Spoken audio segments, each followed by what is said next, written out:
I was assigned the role of the speech and language pathologist, and I'm going to briefly describe what my role on the IEP team meeting might look like and what I can contribute. First of all, I work with students who have expressive or receptive language difficulties and/or speech needs.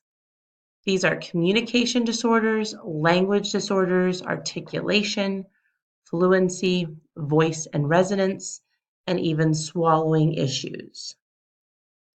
Students are identified after they have been evaluated and diagnosed with a speech disorder, and the disability is shown to have immediate impact on the student's continued academic success.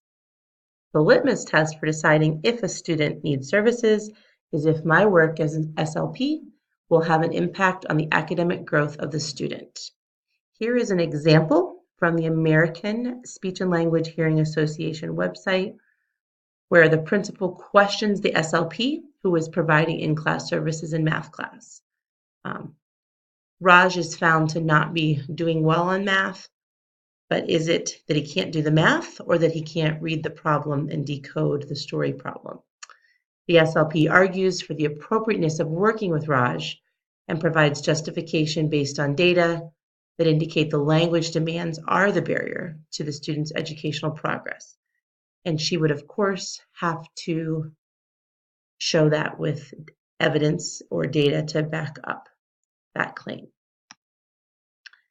I teach students speech and language services such as how to form sounds in their mouth, how to voice words, how to teach vocabulary and comprehension, both to understand messages they receive orally and to express messages orally when they need to speak.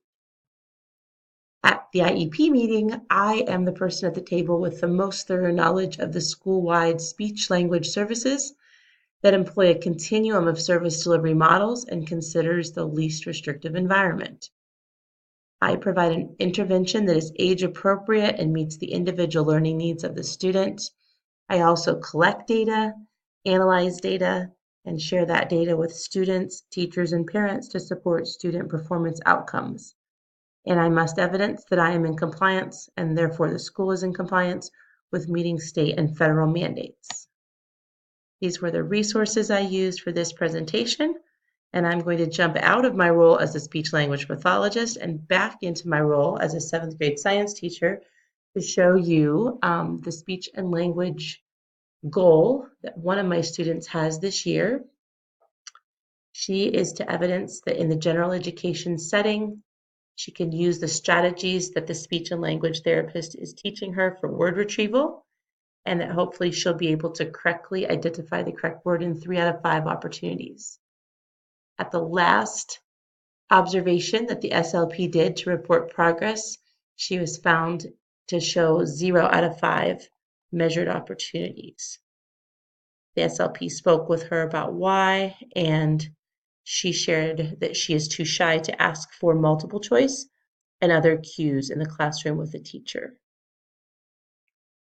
I do give many, there's always written multiple choice questions on my exams, and I have not shown that she does better on multiple choice than on short answer or extended response. But in light of thinking about this tonight, I'm actually going to pay a little bit more attention to that. Things that I think I've been doing well in light of the strategies that are suggested is we always describe each target word at the beginning of every unit. We come up with hand gestures to help us communicate hard to remember target words. And I try to substitute simpler language whenever I can to help all students, thinking of universal design for learning, to be able to decode that higher level scientific vocabulary. Thank you guys for listening. I hope you learned something, and I really look forward to learning from you guys when you share. Thank you.